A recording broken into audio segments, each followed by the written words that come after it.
Flack Talk with James Canning, the podcast with the inside scoop on journalists from San Diego and across the nation. If you're a communications pro, have a nose for news, or you're just nosy, this is the podcast for you. Now here's your host, James Canning. Hey everyone, welcome back to Flack Talk. It's your host James Canning here. Thanks again for joining us. I recently had the opportunity to join the Dear San Diego podcast for one of their episodes.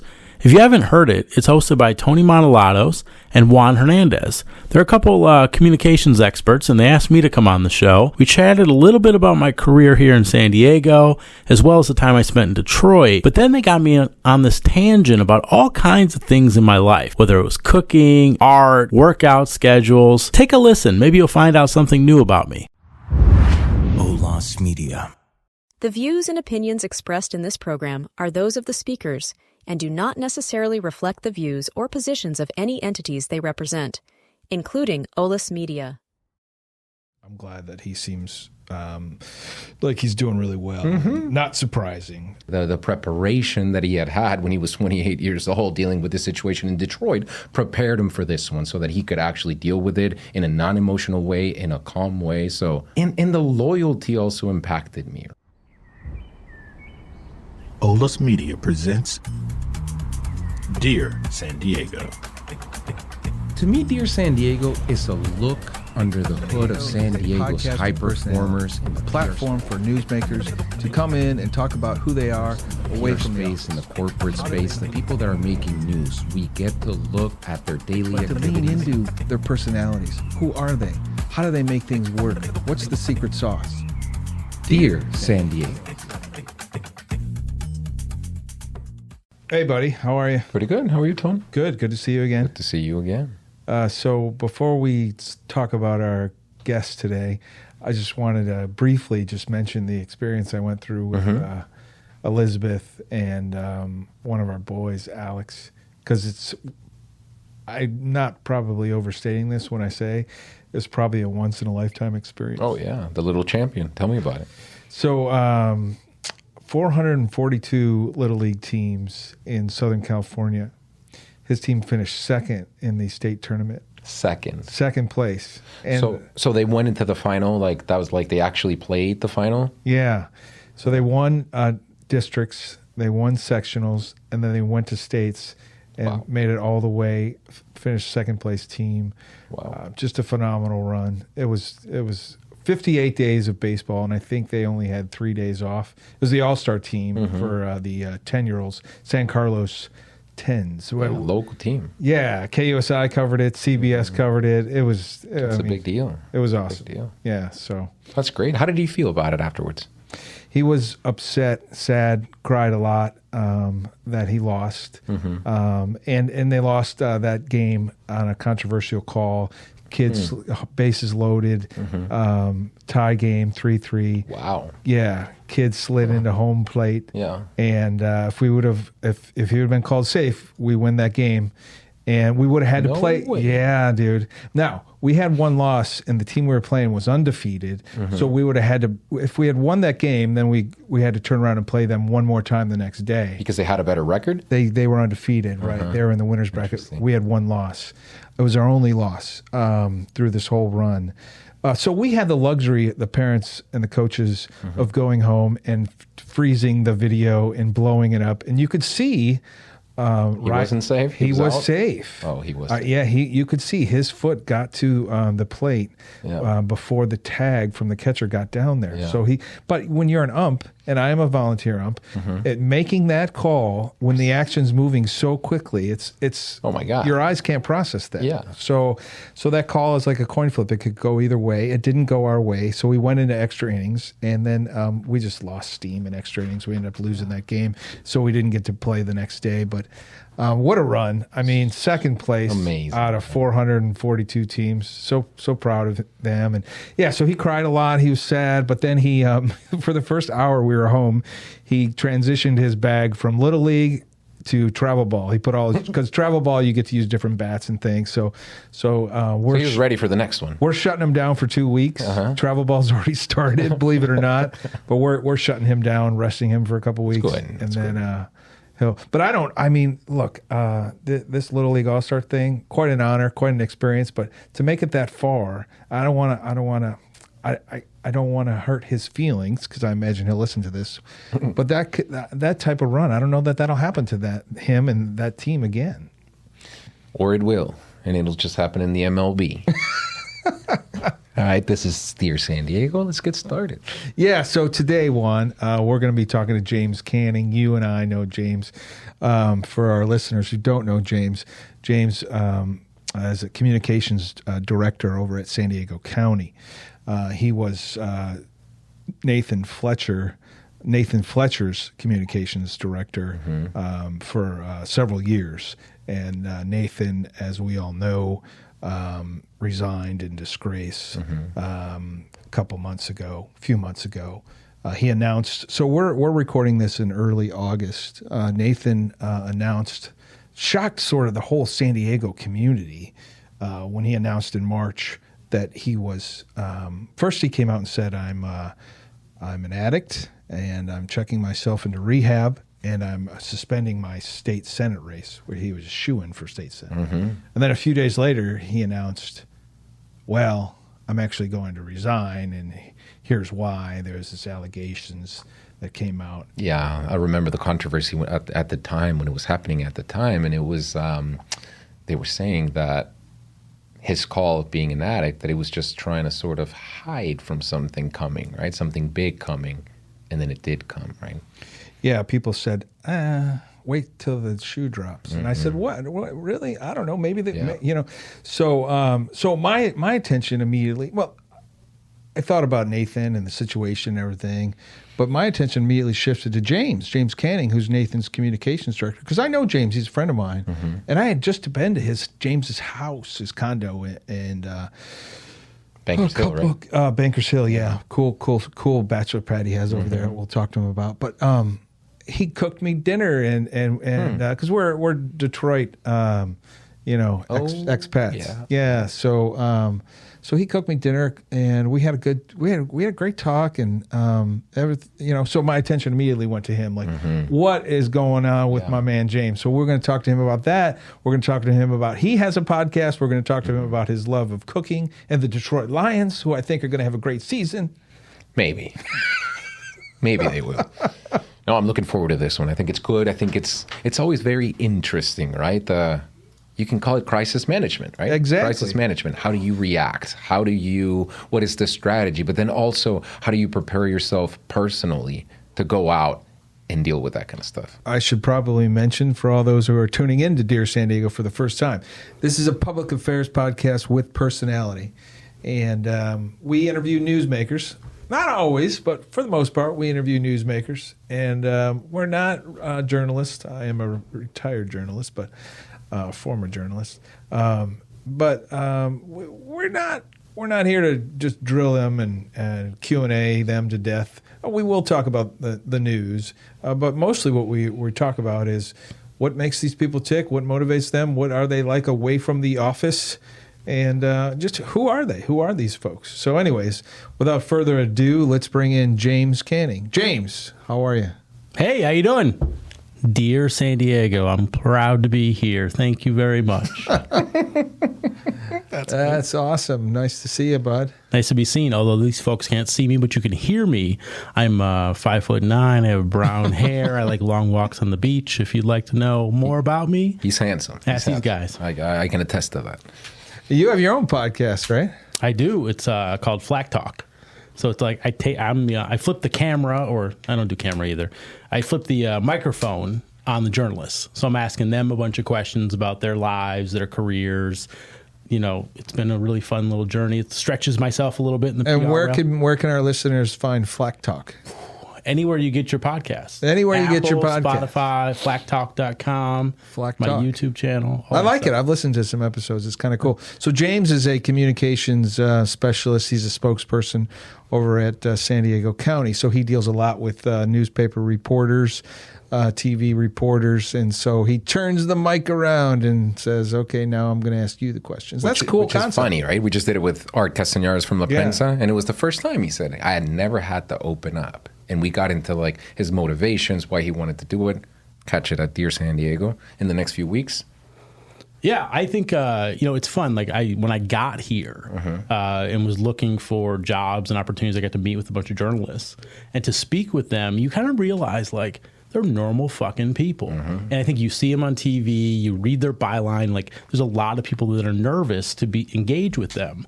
And in my world, 20 years of doing this stuff, like you gotta have a real relationship, and if you build a real relationship, you get to understand it. But like the things that people would tell you just having coffee with them, right, or having a drink, like I don't know, talking about their baby diaper blowouts, talking about their kids going to school, how they got into this career, and some people knew they were going to do it, some people knew they kind of fell into it. It's just like a fun. And I like talking to people. Yeah. Like it's just a fun thing. Like that's why I got into PR. I thought talking to people was all I had to do, and then I took a bunch of journalism classes, and the teacher goes, she failed me the first test, and I'm like, why? And she goes, because have you ever read a newspaper? When you read it, it's not first person, kid. Like you failed. You're not writing a column. No, you're not writing a column. And so it funny. just taught me. So I've always had this great appreciation for journalists. They've kept me employed. Yeah, on that point, how did you get into this? Did you just fall into it, or did you know you were going to have? I knew. High school, I figured out early on, I was like, hey, I want to talk. I just love to talk. Teachers would bitch at me about talking. We were talking about my son Alex before you came in, and he has a baseball run. But he likes to tell his friends, my dad talks on the phone for a living. Yes. I mean, that's a big part of it, right? My parents had no idea what it was. And I did it in high school. Like I was the PR chair in high school, and I got to talk on the PA system. I was like, this is the greatest shit in the world. I just get to talk and talk and talk. And then you go to college, and they teach you got to write and write and write. And then you get in the real world and you realize, well, you're just the behind the scenes guy.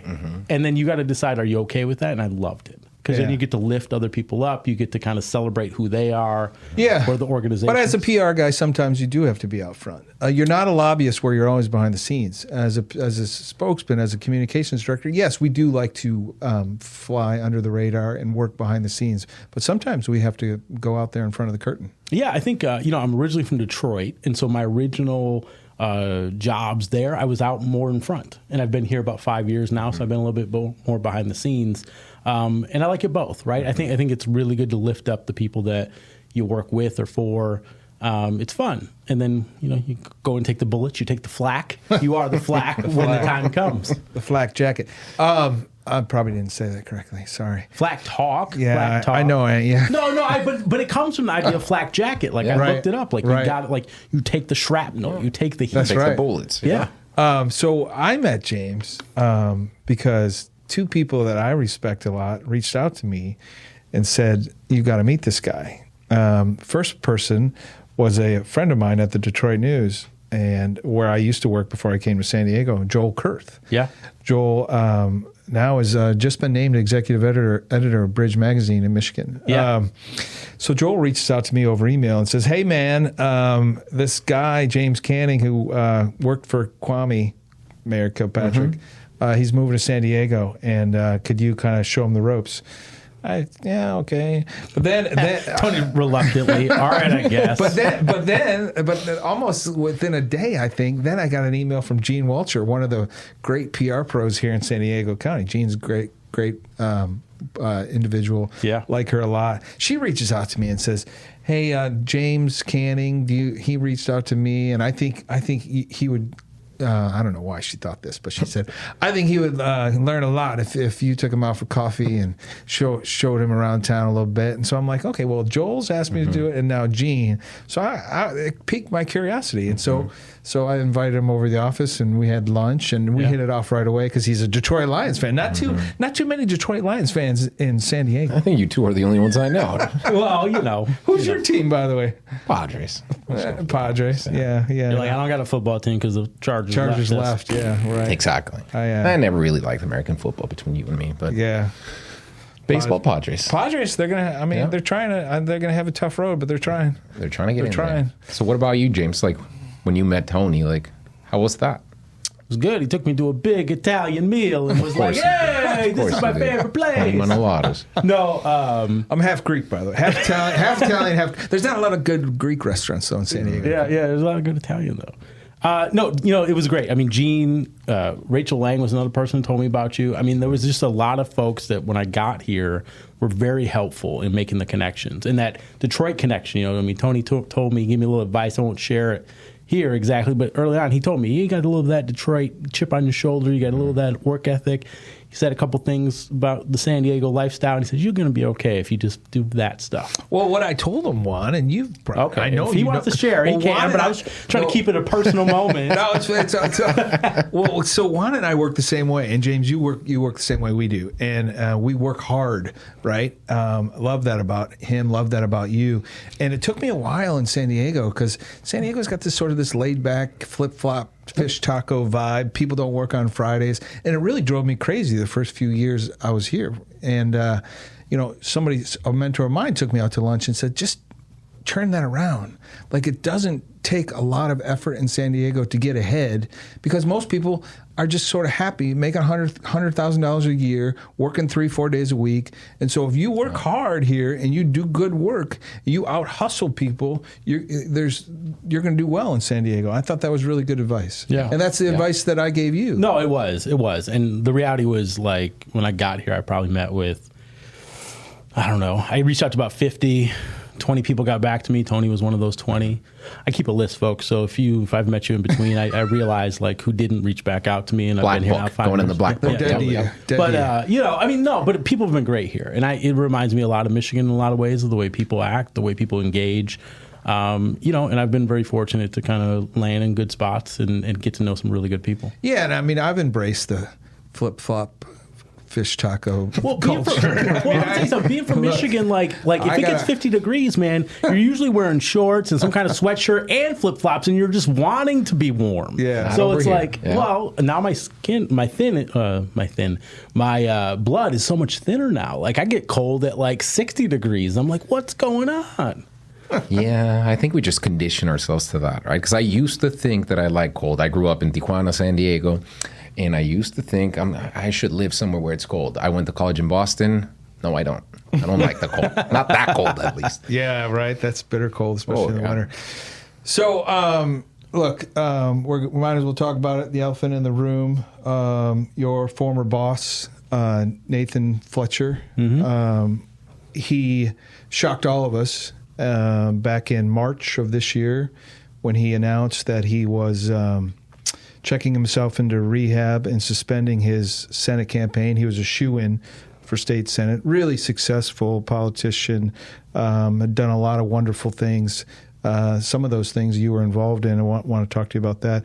But I remember Elizabeth and I were stunned. Nathan announced he was stepping down and suspending his Senate campaign and checking himself in rehab. A few days later, he announced he was resigning from the Board of Supervisors.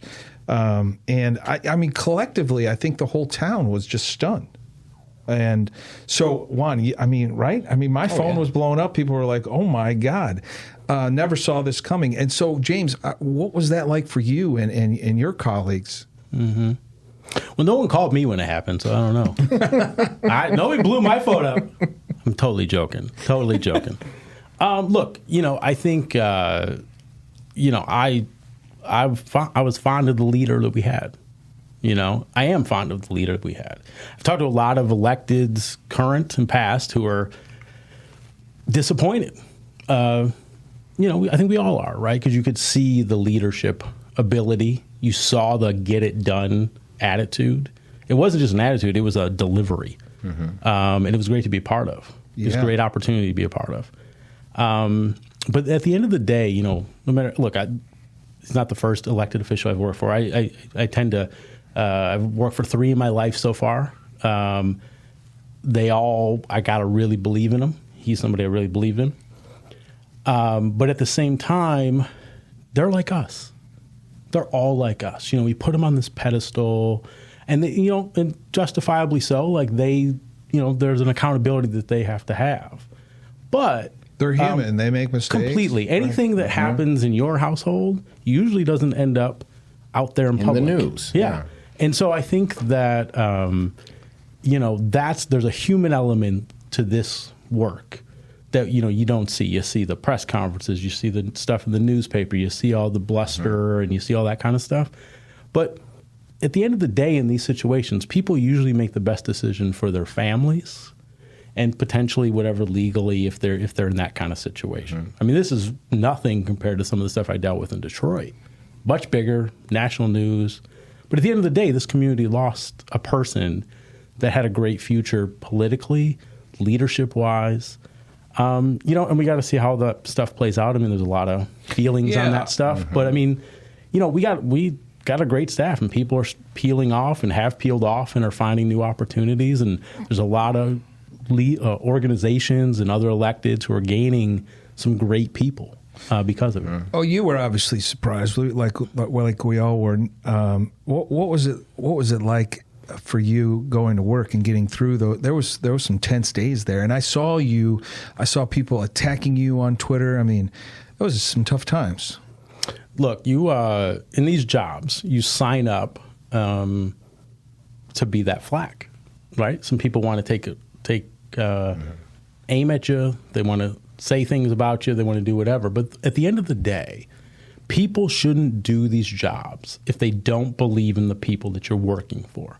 And someone's mistake, someone's flaw doesn't necessarily negate everything that they've ever done. And I'm going to tell you something, I'm damn proud of everything that we have done. We transformed this county. You guys achieved a lot. We achieved a lot. No doubt. Even before we got the two other Democrats. I mean, there was a reason that he was, one of the most popular politicians in the state. Correct. And it was an honor being a part of that. Think about that. Like, here I am, this guy from Detroit, comes here, doesn't know a soul. Well, you knew Tony Manolatos. Well, yes. I got to know Tony Manolatos, but I didn't know a soul. But it was people like Tony and others that, frankly, by the time I got to that opportunity to work with Nathan, my boss, the chief of staff, he ran through a bunch of names and was like, how do you know all these people? And I'm like, well, I just reached out to them, and some of them reached back out. Yeah, no, you're a hustler. You're a hustler. And that was a great experience. And I think it's an honor. And people, Yeah, to all of you guys' point, I think what came as a shock was that he was a rising star, right? He was probably the most heard of county supervisor in the county, right? In San Diego County, and he was moving up to the Senate. So I think it was just as much of a shock, if not more, for you than it was for us. What I want to know, James, is how do you deal with that? When it happens, and I think, and we can talk about it later, you've had to deal with these crises in the past, right? Where your boss, where someone you're working with gets in trouble and you got to respond, right? They're in a public position, so the news want to know. What do you do different? How do you react to that? Does it energize you? Do you do anything different? Do you wake up earlier? Do you start taking supplements? Do you drink more coffee? Tell us a little bit about how you deal with that. Or do you lay off the coffee because you're so wired? Yeah, exactly. I never drink coffee, honestly. That's just not a thing I do. But I'll give you a brief kind of example, maybe where I am today versus where I was earlier on in my life. So when I dealt with the situation with the mayor in Detroit, and for those that don't know, essentially he had an extramarital... We're talking about Kwame Kilpatrick. Correct. He had an extramarital affair with an employee... Chief of staff, and they were it was consensual and whatever, and that stuff ended up in the newspaper. The newspaper got a hold of those text messages, very intimate, very personal. At the time, I was 28 years old, and my mentor, I got the call, and the reporter's reading these text messages to me, and I'm like, oh shit, all right. So I called the chief of staff, talked to her. She says, okay, I'll call you back. She didn't call me back. Then my mentor called me back, who worked with our office a little bit, and he said, hey, we're waiting. Legally, some of these folks got to come back to us. Just hold tight. And so it was 28. I'm kind of waiting, taking the orders, right? And so I got to a point where we were in office for 8 months before he resigned. 8 months, every day on site. I mean, I remember there was a time at that point, I came to tears after he got back. Oh, he was holding press conference saying, God does not want me to resign. I'm not going to quit on you people of Detroit, right? And I'm like, dude, that time has passed. The best thing for you to do is to step down and protect your family and protect, your integrity. Well, ultimately he did. Yeah, but he was there for 8 months. 8 months. Well, it was a different time. Nathan was 3 days, right? I mean, it was yeah, totally different. And I think you fast forward to a moment like that, right? After having been through that, and kind of being the one taking the information and kind of dealing with it. After that, you kind of go to a point where you're a little numb to it all, right? Somebody tells you what's going on, and you go, okay, well, here's your scenarios, here's your opportunities, here's what you can do, here's what you choose not to do. And at the end of the day, people ultimately, whether you work for a corporation, you work for a leader, you work for a sports, person, whoever, they ultimately always make the final decision. And so in this situation, I was very calm. It was and it's easier to be calm when it's not your life. And you have to be calm, right? Like you can't be emotional. Your job is to be job. calm. It's But you're not always. It's tough though. You were calm. I remember talking to you back then, but it's not automatic that you're calm. So that's a credit to you as a professional. Well, thank you. But if you care about the person, if you care about the person you work for, and you're not just one of these people that just fly by the night and I'm going to take whoever gives me a paycheck, well then, damn, it hurts. It bothers you. It upsets you. With Kwame, we should set the table a little bit better. I think because with Kwame, he had an affair with the chief of staff and he lied about it under oath, and that was a big part of his undoing. But we're talking about a public corruption probe that the feds led. But that all happened afterwards. That all happened, and that was already out of there. But with Nathan, this was a very different animal. This was a personal situation that. Very different. So to get to Juan's thing, the question is the reality is, you're right. CNN was running after us. Like my mother called me and was like, "Quit chewing gum on CNN." That was in Detroit, right? She saw me in the background and I'm chewing gum, and she's like, "Quit chewing gum." Here, after dealing with that, after seeing that, this was not from a public relations perspective, as it relates to how you do your job, as intense. The magnitude of the event wasn't as big. But it was a big loss for our region. Yeah, it's tough. When you're going through it, because I've been in crisis communication situations with electeds and with brands, and it's tough. It really is. And there's usually a lawyer in the room, and usually the lawyer's calling the shots. Usually the lawyer's in the room before the PR guy's in the room. And the lawyer's in charge of protecting that person from a legal standpoint, keeping them out of legal hot water. My job is a little different. Yes, legal issues are important to me, but I'm more invested in protecting you and the brand. Public image, right? Correct. And then there's the family concerns that James talked about that we sort of sometimes forget as a PR, as a crisis communications person. I think for anybody going through a crisis like that, first and foremost is probably on their mind is their family. Yeah. Then their legal issues, and then their reputation and their brand. Correct. I think so too. And I think that, from what we do, Tony, and, no, that isn't always the first thing you think about, because you are there to protect the person, protect the brand, protect the office, frankly, beyond even the person in this case. Your colleagues. Our office. And but at the end of the day, again, the principal makes the final decision. Yeah. So anything else you want to cover on that? No, it's interesting to me on that issue. I was telling James when we talked before this call that my first experience in politics, my first job out of college was Bob Filner, right? I had been in the office for 2 months. I didn't know that you worked for Filner. I was an intern. Literally, I just graduated, wasn't working. You were probably like his chief of staff. Now you're lying about it. Being humble about it. I was like 22. You're like, I don't want people to know I did that shit. I don't know. Yes, exactly. We're scrubbing the resume. I saw the whole office. It's like the process that you were talking about, Tony. They go through denial, right? The first month felt like, they're just going after him. And look, Bob Filner was an anti-establishment dude, right? He went after the hotels. He was the one that took off he was going against the system. Yeah. So your former San Diego mayor, Bob Filner. Your first reaction is always to think, well, it's the establishment coming after him. Yep. But then you start seeing the news and you start hearing it, and all of a sudden, slowly, right, it sort of turns. I think what you were saying with Nathan Fletcher, that one was just such a spark, right? And it was just gone. It was just, it happened. Like a firework. Yeah, boom. Exactly. Yeah. Exactly. Well, and I think in those situations, we can, the 8 months I spent with Kwame, those were the most exciting 8 months I think I've ever spent. Because it was a different experience, right? And I have family members who said, "Why are you staying there? What are you doing? Are you crazy?" And I'm like, when am I ever going to get this experience in my life? Well, and talk about a rising star. I was at the Detroit News when he was mayor. I had left the Detroit News to take a job out here at the San Diego Union Tribune before things imploded. But he was a stud, the hip hop mayor, and he was getting articles in the New York Times. And well, he spoke at the Democratic National Convention before Obama did. Yep. Like Obama came to our office while he was campaigning to meet the mayor of Detroit. I mean, like it was a big deal. Yeah, he was a big deal. His mother was the head of the Congressional Black Caucus. You know, I mean, he came from a pedigree that gave him that. And I think, and he was a great orator, great leader, you know, smart guy, like just knew. And, you know, he also had this, like, which hadn't been seen in a while, this level of like, I can engage with the community. I mean, I'll be honest, when you see like 6 guys getting out of a car and the weeds coming out of the Monte Carlo, and they're like, I'm voting for Kwame, that's my boy. Like, you know that leader has a certain level of like connection.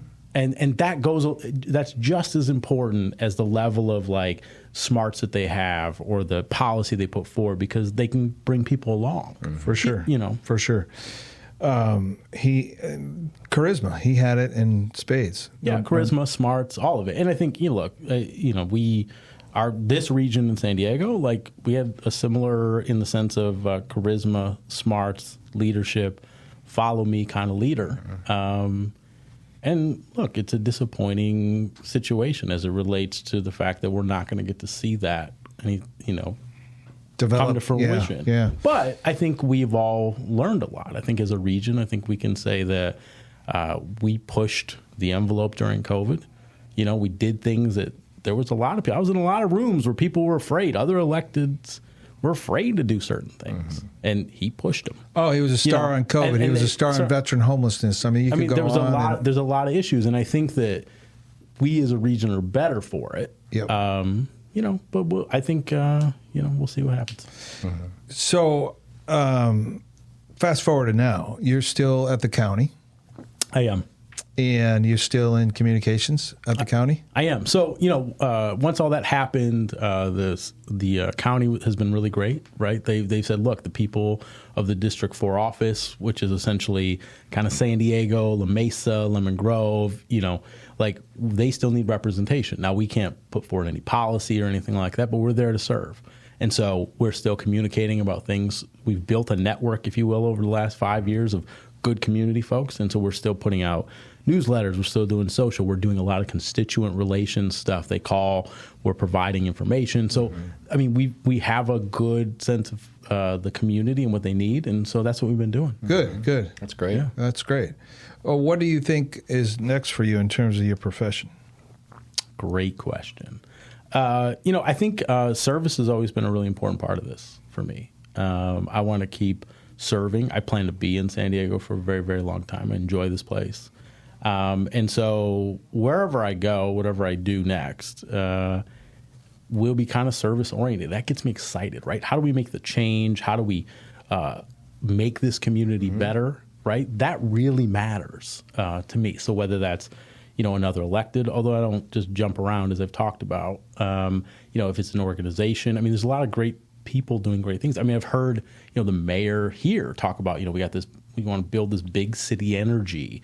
There's still a little beach town attitude going on with a lot of things. And so my interest is joining, if it's not to stay at the county, is to join an organization or a person or an entity who really wants to keep changing and leveling up this community, right? Because I think that there's a great opportunity here, and it's bigger than just our tourism, and it's bigger than just our beautiful beaches and so forth. I think there's a chance to like make this truly one of the biggest important cities in the state or country. Well, state and country, the United States. Yeah. Well, I mean, wherever you end up, whether it's with another elected or a brand, they're going to be lucky to have you. You're fantastic. You're good at what you do. You care about the work. You care about the people, and you care about this region. So we're lucky to have you here. Before I kick it over to Juan, I want to know why you enjoy cooking so much. You made me this great lasagna with homemade bread, and it was just a fantastic night just to hang out and talk. Yeah. And James and I also, like I said earlier, we share a love for the Detroit Lions. So talk to me about cooking and talk to me about the Lions. I think the Lions are going to have a hell of a season, but I want to hear from you first. So I'm a cautiously optimistic Lions fan at this point. Like you don't want to. Once you start getting like overexcited, Drinking the Kool-Aid. yeah, like it doesn't work out for you. I think I've drank the Kool-Aid, dude. Oh, and I've been there a lot of times, but this feels different. It does. It does. But like it's a temper. For me, it's a temper thing because every time I get overexcited, every time a buddy goes, hey, you want to bet on how well the Lions do? Like I do that kind of stuff. It goes bad. And so like I'm very excited. I think they had a really good, end of the last season. And like I was a season ticket holder before I came out here. Yeah, me like, too, all that right? kind of stuff. Yeah. And it was just... You and I went to a Lions game in Oakland. We did. We did. Yeah, what was that, 3-4 years ago? One of the last season they played At there. Oakland Coliseum, Yeah. right? Yeah. I think the cooking thing, what's interesting, like I mean, that was homemade lasagna. That's not just something you whipped up in 5 minutes. No, man, there was no Stofers out there. No. That was... I think it's fun. There's a lot of good fun outlets, right? Cooking, painting, like... Oh, yeah, you're a painter. That's right. Yeah. I was going to ask you about that. So Yeah. when we had the call, I saw that beautiful piece of art that you had in the back. Yeah. Was that yours or you bought it? No, I did it. I did it. Well, and it's funny because I had a friend, and she, I told her I wanted a big painting. Moved in a new place, that I want a big painting. I want to be able to feel and see the texture. And so she came and helped me paint. And then from that point, I was like, oh, well, I got other walls. So I just kept doing it. And so now I've done like 6 things, and I always sign it with somebody else's name, like this other name. And then people ask me, oh, did you get that done professionally? It looked professional. It looked, hey, I'm a PR guy. Like, this is all about profession, profession. Image. Well, yeah, but like, So when did you get it? How and when did you get into art? Get into Art. Doing art. I've always enjoyed visiting. Museums and things like that. Early on in school, we learned a lot of stuff. We went and saw plays and all kinds of stuff. I thought it was interesting. Now, mind you, I went to the Sistine Chapel and I was like there, and they let you sit in there for 20 minutes. And I noticed some very interesting things. But then we were walking around the rest of the museum, and I was like, I can't spend 3 hours here. Like there's a little bit of like, jumpiness. I'm like, I can't. But last couple of years, I've really been doing it. It's been an outlet, right? So I've done, like I said, 6 things. In June, I did. Was the last 2 I'd done, at least at the point of this recording, and they were mixed media pieces, right? So I took I had all these old newspaper clippings and stuff like that, and I felt like I was like a serial killer. I was like cutting out like phrases and pictures and stuff, and I'm putting like a collage, like a collage. Yeah. And then I created all these crazy phrases, and I painted around them. I don't know. And then I did this other thing where I had all these old CDs. Like, what do you do with your CDs? You gotta get a wife and some kids. You got way too much time. Well, or not. No, I'm kidding. No, I was just listening to you, and I was like envious. I'm like, I don't have enough time to pay the bills and get to the grocery store. I love that you got all these creative outlets. That's fantastic. It's fun. That's fantastic. It's a fun thing. It's fun. Like, the podcast, the painting, all that kind of stuff. So, I mean, I think, I don't know. Maybe I should commission your son to do something for me. I don't know if I want to put a painting in the bathroom, but I'm like, man, maybe we can get him to paint something for me. I'll give him the canvas. Nikki. I mean, we talked about Alex at the beginning of the show with his love for baseball. Right. And Nikki's a different cat. Nikki's got some talent. Yeah. You've seen his artwork. He's good. He's good. Nikki's way better than I am. Like, my stuff is all very abstract. Yeah. Nikki can actually, you give him a picture, you'll see a similar picture. With me, if you gave me that shit, I would just throw some paint all over it. I didn't know that about your kid. Yeah, so you've got an artist in it. Yeah, he takes arts classes on Fridays, and that's great. He's pretty talented. In terms of art, how much do you use that in your work-related activities? Are you opinionated on the brand of a certain candidate, et cetera? Totally. I think one of the things that I'm really proud of that we were able to do at the county was really build a brand for the supervisor. It was bigger than just being. We knew leadership was very important to him. And we built. I was able to have a great team that really knew how to do design and all these kind of things. And we started a brand audit initially when they came in 2020. Did it, created color scheme, all these kind of stuff. And then when the opportunity became where we wanted to be the chair, there was a whole discussion about how do you make him the chair. And when you now people probably don't think this, but I've seen it being here 5 years.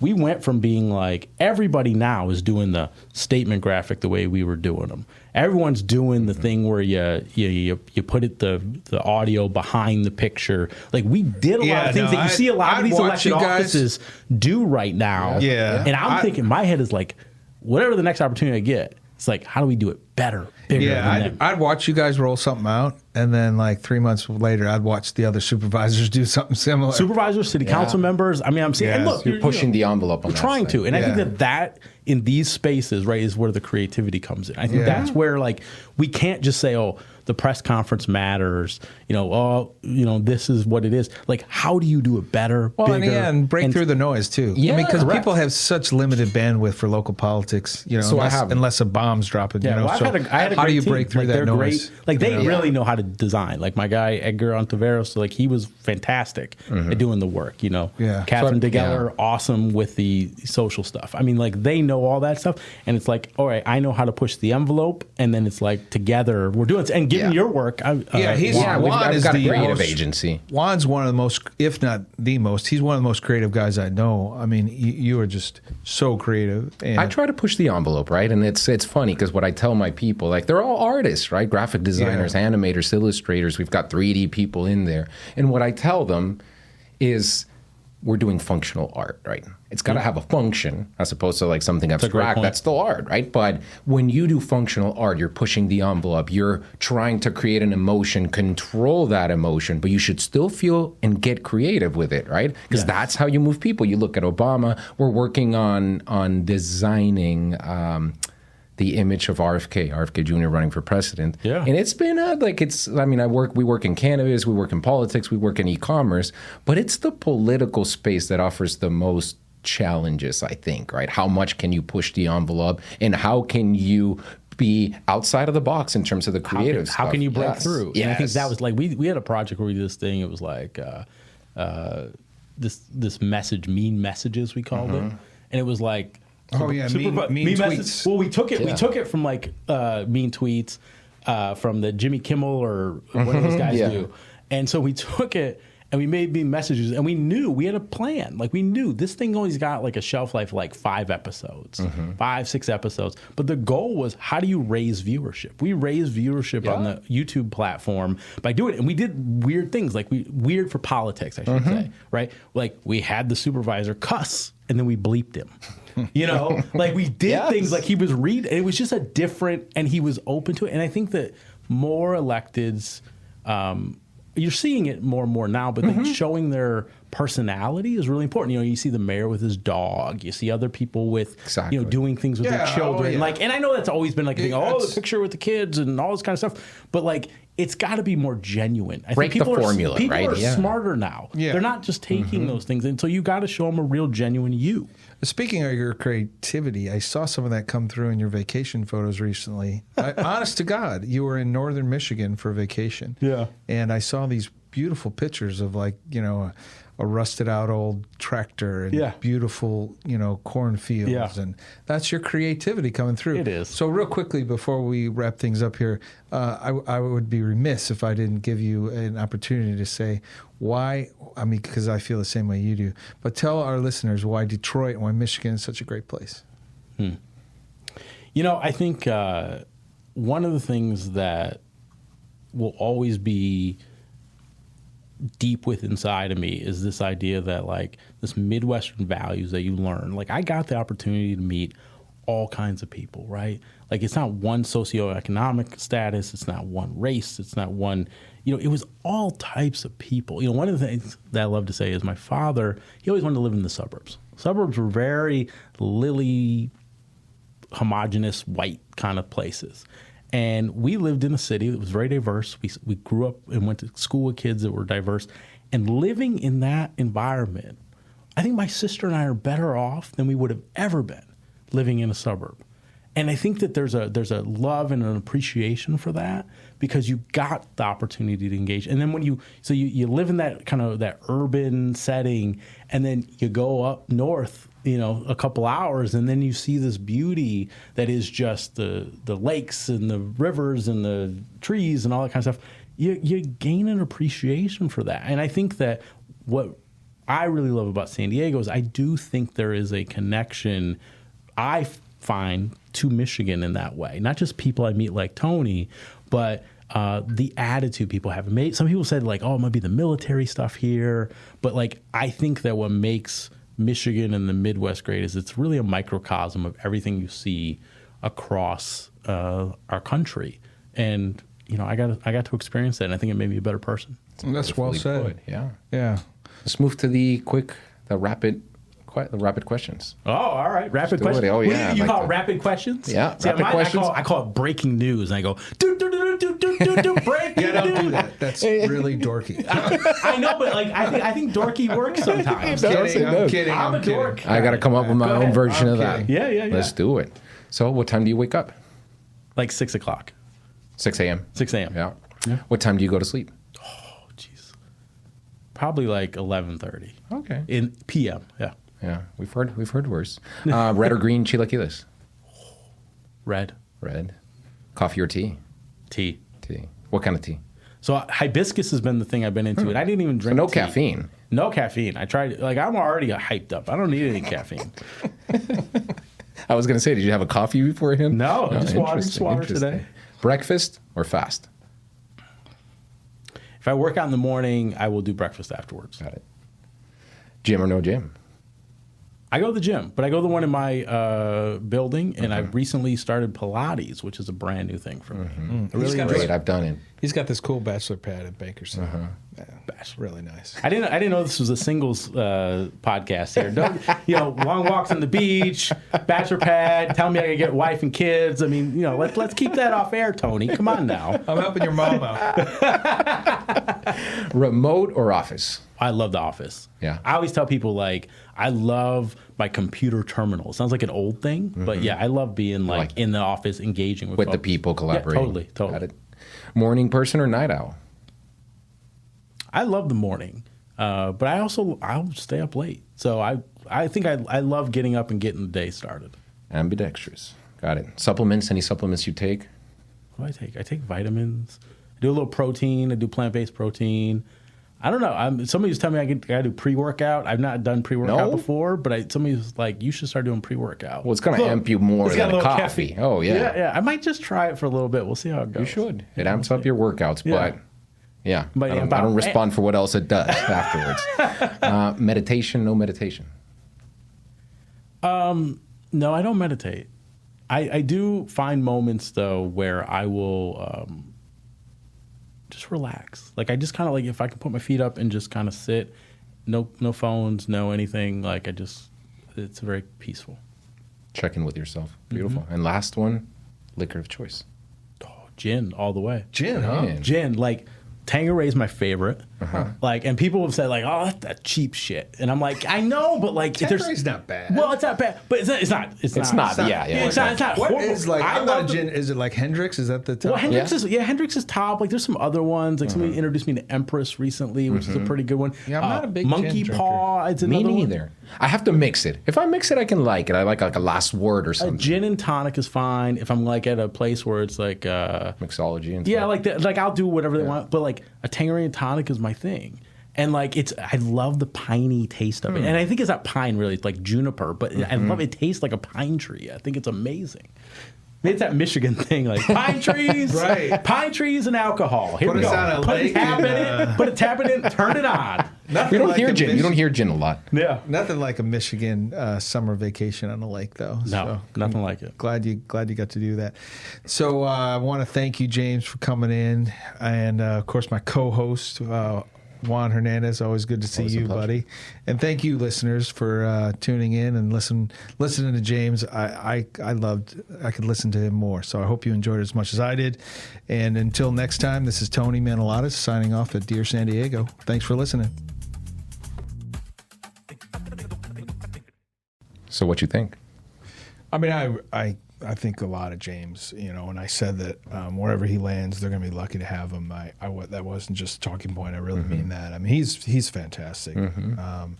I felt for him when I heard that. That's where my attention went pretty quickly, was to him, and he seems great, and I'm glad that he seems like he's doing really well. Not surprising. I think it was interesting, that part, right? Like how he deals with it, how he had dealt with it before. And for this one, I think that's experience, right? That's what they say experience is. The things that were hard are not as hard or keep getting easier with time. So I think the preparation that he had when he was 28 years old dealing with this situation in Detroit prepared him for this one so that he could actually deal with it in a non-emotional way, in a calm way. So it's interesting. Yeah. I love his, like, I was saying this earlier, his work ethic. He's a hustler, And the loyalty also impacted me, right? How he stuck around. A lot of people leave when the boat is sinking. Yep. A lot of people are jumping board. It doesn't seem like that's his style. Right. And you've been there, and so have I, in the inner circle. Look, when you're working for one of these guys, like when you work for David and I work for Kevin and he worked for Nathan and he worked for Kwame, and their inner circle isn't that large. It's 5, 6, maybe 8 people, and usually a spouse in there. It's not a big circle, and so there's a lot of trust there. And like he said, these folks are human, and we forget that. Yes, we do. So. It's interesting. I wish him all the best, and I was also impacted. I wanted to know a little bit, and I probably want to know more. I'll talk to him after this about how he combines that creativity, right? Because it's something that is obviously very dear to me, no pun intended. It's the connection between functionality, between the marketing, between the politics, and the creative side of it. Yeah, I thought that was really interesting. I mean, I knew he dabbled in art. All the creative stuff that he does, and it comes through in his work, and even, like I said, in his photography. Or his personality. Yeah, super creative. And I think cooking is another creative outlet for him. So, just a really cool cat. One thing I wanted to explore with him a little more, and I think I will next time we connect, is I'm really interested in that thread he's trying to pull about, San Diego's a lot like Michigan, because these are two places obviously that are very dear to me, San Diego and Michigan. So I thought that was interesting. Overall, it was just a great interview. It was really rich, great personality, high energy. Yep. Yeah. So, well, thanks, Juan. Thanks, listeners. We really appreciate you tuning in. And until next time, this is Tony Manolatos signing off at Dear San Diego. Thanks for listening to Dear San Diego. Be sure to follow and subscribe whenever you listen to your podcasts. To read the blog associated with this episode, visit olasmedia.com. This episode was produced in studios located in San Diego, California, and Tijuana, Baja, California. Creative Director, Ulysses Breton. Sound Engineer, Alan Glespar. Co-producer, Lena Alvarez. Executive Producer and Co-founder, J.C. Polk. Our president, Chad Peace. OLAS Media is an IBC media company. Olas Media. If you liked Flack Talk and want to learn more about your favorite muckrakers and newsbreakers, please hit the subscribe button or visit flacktalk.com. New Flack Talk episodes with James Canning air every other Tuesday, wherever you get your podcasts.